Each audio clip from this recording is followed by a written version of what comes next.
Story 1. The seat behind me was never empty. I had taken overnight buses before, so nothing about that trip felt unusual at first. It was a late journey between two cities, the kind where most passengers sleep through the ride. The lights inside the bus were dim, the windows reflected nothing but darkness, and the conductor announced that the next stop wouldn't come for a long while. I was sitting by the window, earphones in, watching the road blur past. People around me were already asleep. The engine noise settled into something steady and dull, the kind that usually helps me relax. That's when I noticed movement behind me. At first, it was subtle. The seat directly behind mine shifted slightly, as if the person sitting there was adjusting their position. I didn't think much of it. Long journeys make people restless. I kept looking ahead. But then I realized something strange. Every time I leaned back or turned my head even a little, the movement stopped completely. Whoever was behind me became perfectly still. When I faced forward again, the shifting resumed. I told myself I was imagining it. A few minutes later, the conductor walked down the aisle checking tickets. When he reached my seat, he glanced at my ticket, nodded, and moved on. What bothered me was that he didn't even look toward the seat behind me, not even briefly, as if there was nothing there. That's when I started paying attention. I removed one earphone and listened. I could hear breathing, slow, close, too close to be coming from anywhere else. I waited until the conductor returned to the front and then called him back. I told him something felt wrong about the seat behind me. He frowned slightly, turned on his torch, and looked. "There's no one sitting here," he said casually. "This seat isn't even booked." I laughed awkwardly, embarrassed by my own fear.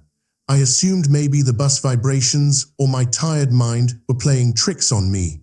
The journey continued, and eventually I got off at my stop, telling myself the whole thing had been nothing more than exhaustion.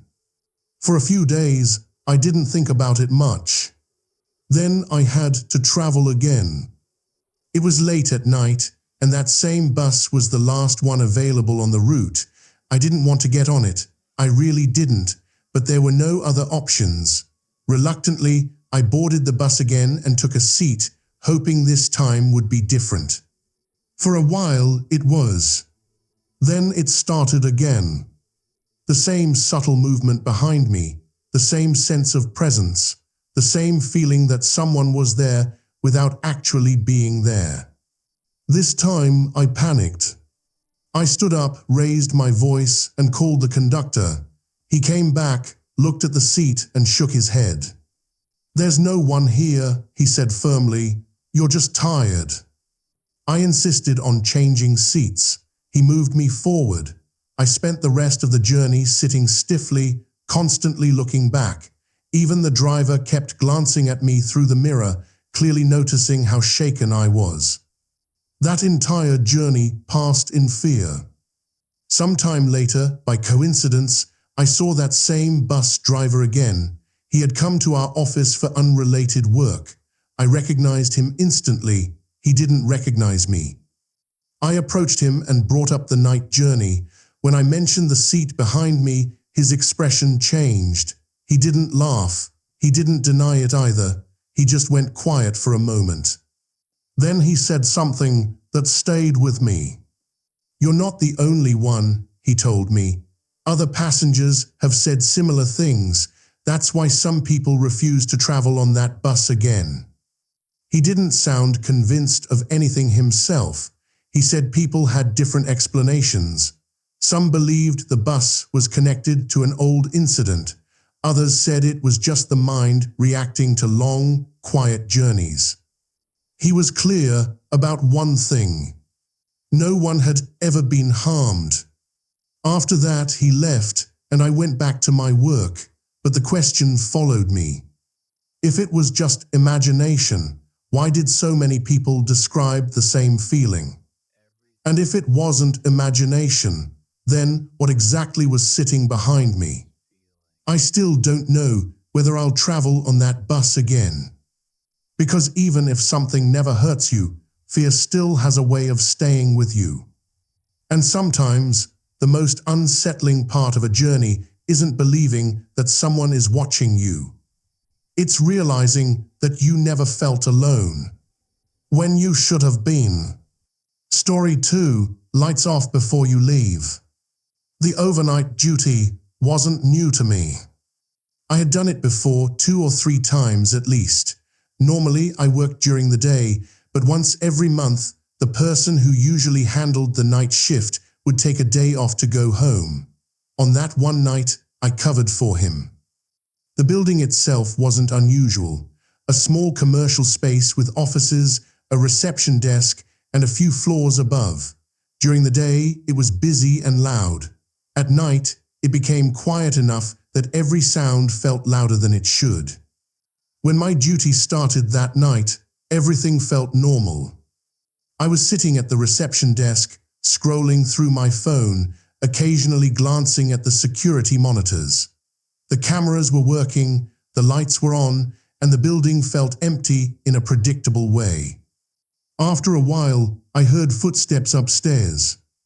I didn't panic. Cleaning staff sometimes came late, and occasionally an employee forgot something and returned. I waited, listening, but the footsteps didn't fade. They moved slowly, as if someone was walking without urgency. I picked up the intercom and called out. No response. A few minutes later, the elevator started moving. I hadn't pressed any button. The doors opened on my floor. The elevator was empty. The doors closed again, and the elevator went back up. That was the moment I stopped feeling relaxed. I checked the cameras.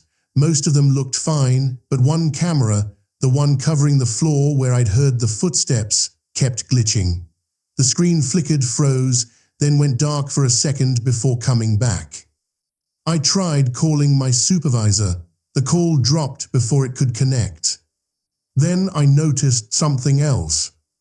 The footsteps I'd been hearing seemed to match the elevator's movement, as if someone stepped out, walked for a bit, then returned. I told myself I was overthinking it. Still, I decided to go upstairs, not to confront anyone, just to confirm the floor was empty. The lights on that floor were mostly off. Only the emergency lights were on, casting long shadows down the hallway. I walked through slowly. Every office door was closed. No voices, no movement. Nothing. When I came back down to the reception desk, something had changed. The duty register was open. I clearly remembered closing it earlier. I stepped closer and saw that the last page had a line written on it. Just one sentence. Lights off before you leave. The handwriting looked disturbingly familiar. It looked like mine. At first, I tried to explain it away. Maybe I'd written it earlier and forgotten. Maybe it was a reminder I'd left for myself on a previous shift. But the more I thought about it, the less sense it made. I finished the rest of my duty without any further incidents and went home. That night, sleep didn't come easily. I kept thinking about the line in the register. I had done overnight duty before, and slowly an uncomfortable realization started forming. When I left in the morning, I didn't always turn the lights off. The next day, when the regular night duty worker returned, I met him during his shift. We ordered coffee and sat together at the reception desk, talking casually. I tried to sound normal when I asked him, "When you leave in the morning, do you turn all the lights off?" He didn't hesitate. "Yeah," he said, "I always do." That confirmed it. If someone had a habit of leaving the lights on, it was me. I went home later that night, but I couldn't sleep. My mind kept circling the same question. If the line in the register was meant for me, who had written it? Who noticed the lights were being left on? who cared enough to leave a message, but never showed themselves. Maybe it was nothing more than a coincidence. Maybe someone didn't like electricity being wasted. Or maybe someone preferred the building dark. I still don't know the answer. All I know is that since that night, whenever I leave a building after hours, I make sure every light is turned off. Not because I was told to, but because I still don't know who was watching closely enough to notice that I was. At this point, I need to know. Would you have gone upstairs to check? Or stayed right where you were and waited? Comment what you think that message really meant. Like the video if this story stayed with you. Subscribe because not all warnings are meant to protect you.